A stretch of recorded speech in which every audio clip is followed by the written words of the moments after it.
Bismillahirrahmanirrahim. Assalamualaikum warahmatullahi wabarakatuh. Yang terhormat Bapak Dr. Ahmad Idofi MPDI selaku dosen pembimbing pertama, yang terhormat Bapak Firman MPDI selaku dosen pembimbing kedua. Di sini saya ingin mengucapkan terima kasih atas kesempatan yang diberikan untuk saya untuk mempresentasikan hasil penelitian saya yang berjudul Pengaruh Manajemen Program Tahfiz Al-Quran terhadap Efektivitas Hafalan Santriwati di Pesantren Nurul Iman Al-Hasanah Bogor. Dalam penelitian ini ada beberapa bab yang ingin saya jelaskan. Yang pertama yaitu pendahuluan, yang kedua tinjauan pustaka, dan yang ketiga yaitu metodologi penelitian. Latar belakang masalah dari penelitian ini yaitu Pondok Pesantren Nurul Iman Al-Hasanah Bogor yang berlokasi di Desa Barengkok, Kecamatan Lewiliang, Kabupaten Bogor, berdiri pada tahun 1990. Pondok pesantren ini merupakan pondok pesantren salafiyah atau pondok pesantren khusus mengkaji kitab kuning. Namun, seiring berjalannya waktu, pondok pesantren ini memiliki beberapa program baru. Di antaranya yaitu program bahasa Arab dan bahasa Inggris yang didirikan pada tahun 2009 dan program tahfiz yang didirikan pada tahun 2019. Untuk program tahfiz sendiri memiliki 3 jenis kelompok. Kelompok yang pertama yaitu kelompok ibtida, kelompok yang kedua yaitu kelompok sanawi, dan kelompok yang ketiga yaitu kelompok aliyah. Untuk kelompok ibtida merupakan sekelompok santri yang belum lancar dalam menghafal Al-Quran atau belum lancar dalam membaca Al-Quran. Dan untuk kelompok sanawi merupakan sekelompok santri yang sudah lancar dalam membaca Al-Quran dan sudah belajar dalam menghafal Al-Quran. Dan untuk program aliyah merupakan sekelompok santri yang sudah banyak memiliki hafalan Al-Quran.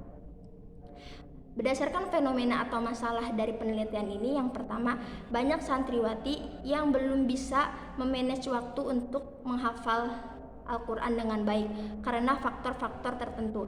Faktor tertentu diantaranya yaitu faktor lingkungan berupa faktor dari pesantren, faktor pertemanan, faktor keluarga, sehingga efektivitas atau kualitas hafalan Al-Quran itu kurang efektif dan efisien. Permasalahan kedua yaitu banyak santri yang belum lancar dalam menghafal Al-Quran karena faktor dari internal dirinya sendiri. Untuk research gap-nya, berdasarkan data yang diterima tidak sesuai karena research gap yang saya dapatkan bahwa banyak ketidaksesuaian data yang diterima, bahwa realitanya masih banyak santriwati yang belum lancar dalam menghafal Al-Quran. Maka dari itu, dengan adanya manajemen program tahfiz membuat atau menumbuhkan rasa percaya diri dan rasa rajin serta prestasi untuk santri.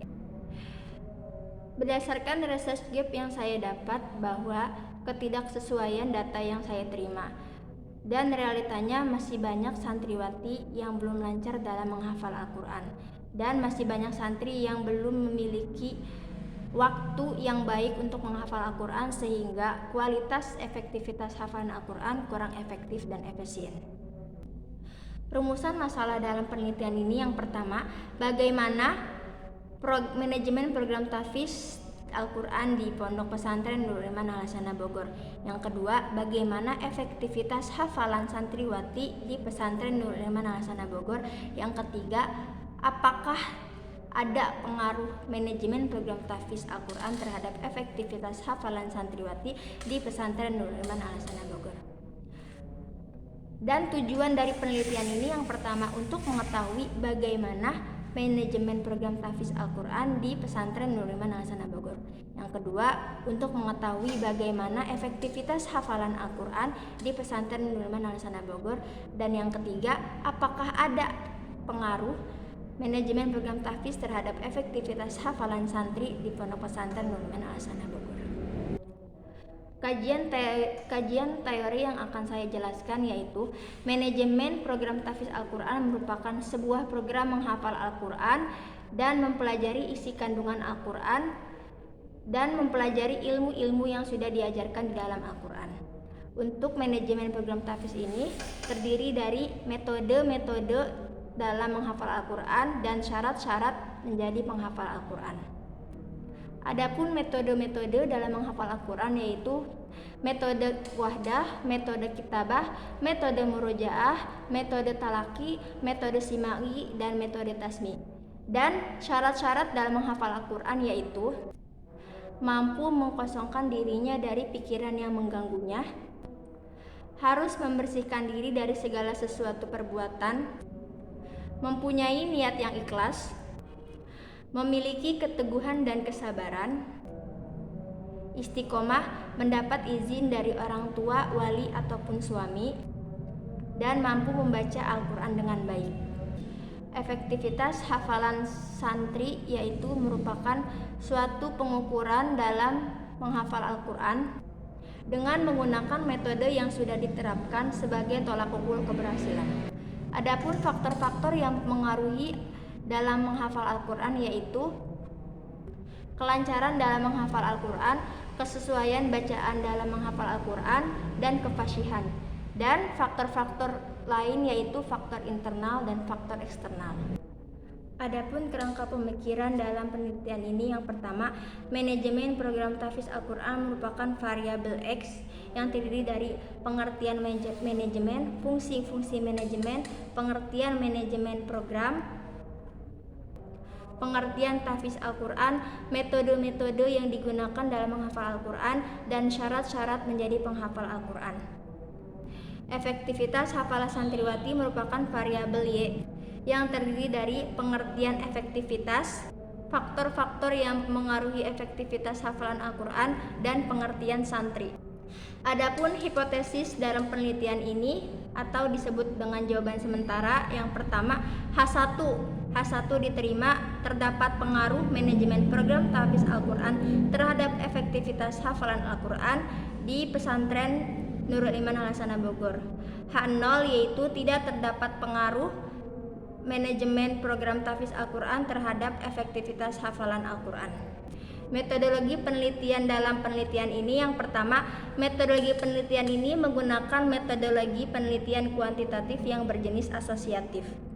Untuk populasi dan sampel yang digunakan dalam penelitian ini, populasi yang digunakan dalam penelitian ini berjumlah 70 santriwati yang terdiri dari 26 orang sekelompok ibtidah, 34 orang kelompok sanawi, dan 10 orang kelompok aliyah. Adapun sampel yang digunakan dalam penelitian ini yaitu sampel jenuh ataupun sampel total yang digunakan yaitu seluruh populasi. Teknik pengumpulan data yang digunakan dalam penelitian ini yang pertama observasi, yang kedua kuesioner atau angket, dan yang ketiga yaitu dokumentasi.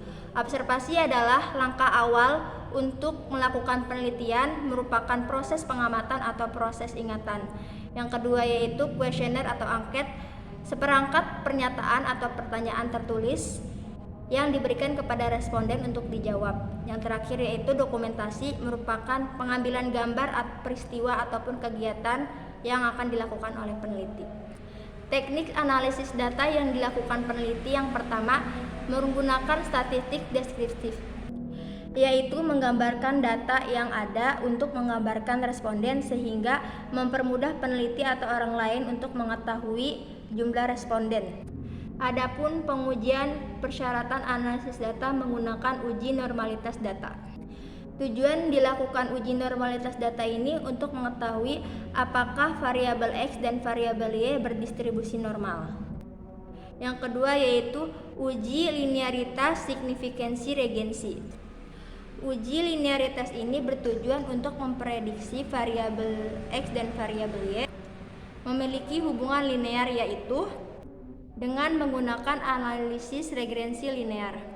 Adapun kajian atau kaidah dari penelitian atau penguji ini yaitu jika nilai signifikansi kurang lebih dari alfa B, maka H0 ditolak, dan jika nilai signifikansi lebih besar dari alfa B, maka H1 diterima.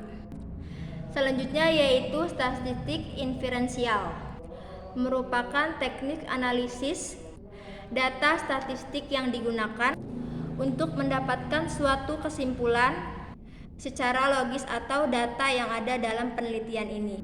Maka perlu diuji melalui hipotesis dengan menggunakan korelasi regresi linear.